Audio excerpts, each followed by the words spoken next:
अस्सलामुअलैकुम वरहमतुल्लाहि वबरकातुहू। मैं हकीम मोहम्मद इजाज़ अली और तुम देख रहे मेरा यूट्यूब चैनल। मैं इस वक्त खड़ा इमाम कॉलोनी फ्लाई ओवर एन ऊपर। अल्हम्दुलिल्लाह अल्लाह दा लक्का दा करोड़ा शुक्र है। कल 15 मार्च रोज़ जुम्मतुल मुबारक इमाम कॉलोनी फ्लाई ओवर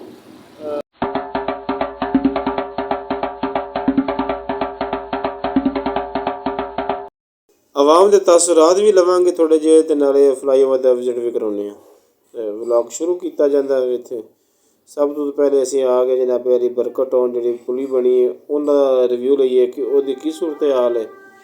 तो इत्थे मैं सारे दोस्तों भाजी मुबारकबाद भी पेश कराँगा भी तुसीं सारे दोस्त भरा जिहड़े मेरे चैनल नाल निकले या नहीं हैं, जिन्ना तक मेरी वीडियो आउंदी है नहीं आउंदी, मतलब जिन्होंने इनू यूज़ करने से पूरा एक बारी करना दिहाड़ी च 2 बारी या कभी भी जिन्हें लंघना टप्पना होएगा सर वो सारे दोस्त भरा जिहड़े ना मुबारक दे मुस्तहिक ने कि अल्लाह पाक ने एक बड़ी वड्डी सानू फ्लाई ओवर की शक्ल च नेमत दी है अल्हम्दुलिल्लाह।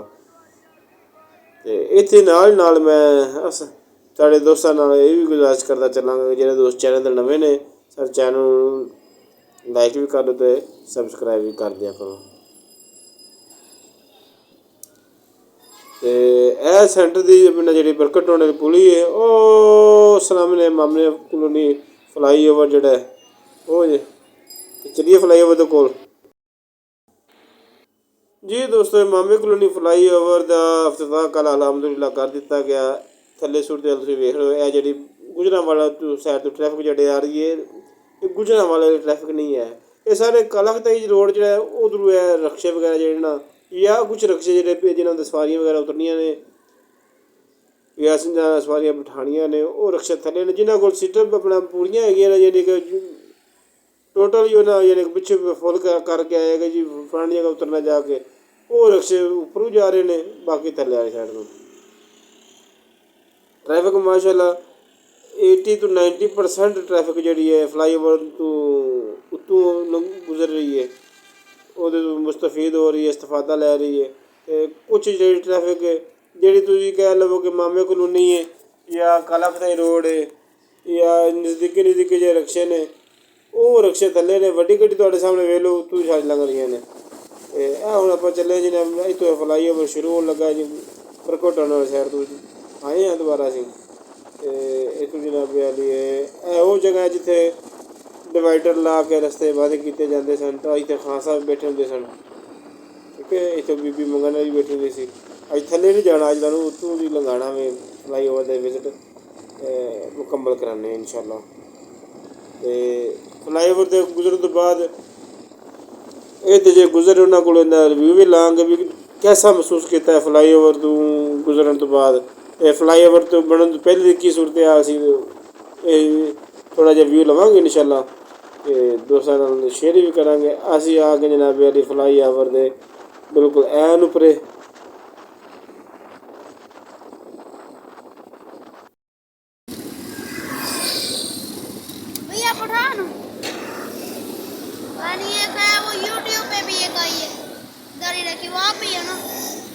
जब ये पुल नहीं था चालू हुआ ना तो तब भी ऐसे मैंने देखा था वो पता ही नहीं था कब चालू होगा कब इफ्तिताह 15 तरीक का कहा था मैंने यार दाढ़ी नहीं भाई रखी थी।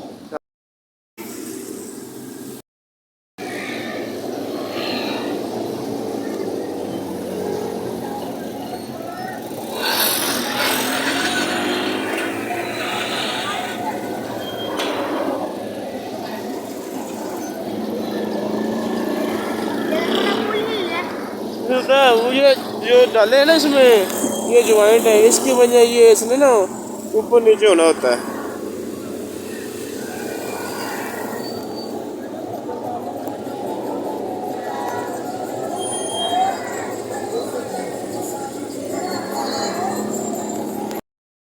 सर फ्लाई ओवर चालू होने तो बाद ड्रेन वर्क शुरू हो चुके हैं जी तो इंशाल्लाह थले सड़क का भी काम शुरू हो जाएगा।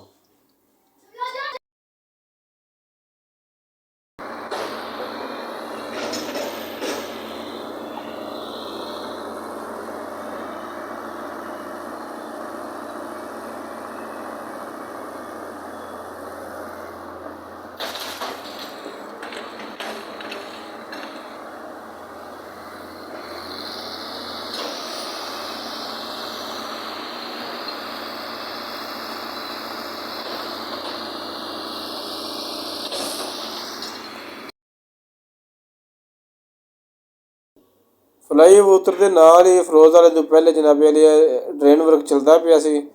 ਇਹ ਜ਼ਰਾ ਲੁਕਿਆ ਹੋਇਆ ਸੀ, ਸਾਹਮਣੇ ਨਹੀਂ ਸੀ ਆਇਆ ਮਤਲਬ ਕੰਮ ਇੱਥੇ ਹੋ ਰਿਹਾ ਸੀ, ਲੇਕਿਨ ਮੇਰੀ ਨਜ਼ਰ ਨਹੀਂ ਸੀ ਗਈ ਇੱਧਰ। ਅਤੇ ਅੱਜ ਊਂ ਹੀ ਫਲਾਈਓਵਰ ਤੋਂ ਉਤਰੇ ਹਾਂ ਅਤੇ ਸਰ ਨਜ਼ਰ ਪਈ ਹੈ, ਅਤੇ ਮੈਂ ਕਿਹਾ ਦੋਸਤਾਂ ਨੂੰ ਇਹਦੇ ਬਾਰੇ ਵੀ ਥੋੜ੍ਹਾ ਜਿਹਾ ਇਨਫੋਰਮੇਸ਼ਨ ਦੇਵਾਂ।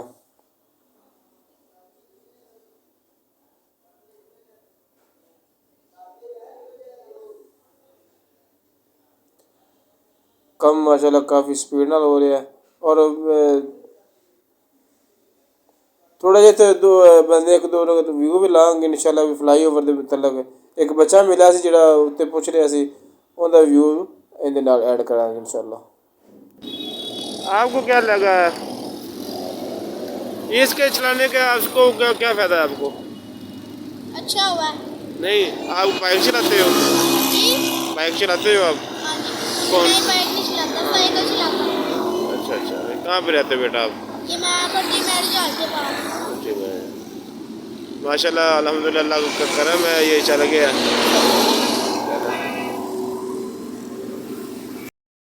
ਫਲਾਈਓਵਰ ਕ੍ਰਾਸ ਕਰਕੇ ਆਏ ਤੇ ਤੁਹਾਨੂੰ ਕਿਹਦਾ ਲੱਗਿਆ ਵੇ? ਸਰ ਮੈਂ ਰੋਜ਼ ਦਾ ਮੇਰਾ ਆਉਣ ਜਾਣ ਸੀ ਸਵੇਰ ਸ਼ਾਮ ਦਾ, ਤੇ ਅਲਹਮਦੁਲਿਲਾ ਅੱਜ ਸਵੇਰ ਆਏ ਆ ਤੇ ਤਕਰੀਬਨ 20 ਤੋਂ 25 ਮਿੰਟ ਦਾ ਫਰਕ ਪੈ ਗਿਆ।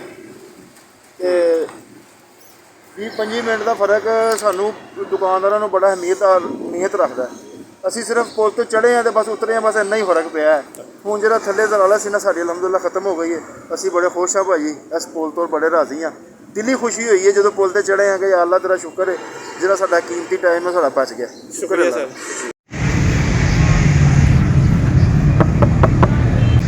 ਸਰ ਤੁਸੀਂ ਹੁਣ ਮਾਮੇ ਕੋਲੋਂ ਨਹੀਂ ਫਾਟਕ ਤੋਂ ਪਹਿਲੇ ਗੁਜ਼ਰਦੇ ਸੀ, ਅੱਜ ਤੁਸੀਂ ਫਲਾਈਓਵਰ ਤੋਂ ਗੁਜ਼ਰੇ ਹੋ, ਕੀ ਤੁਸੀਂ ਰਿਜ਼ਲਟ ਕੀਤਾ ਇਹਦਾ, ਤੁਹਾਨੂੰ ਕੀ ਮਜ਼ਾ ਆਇਆ ਤਾਂ?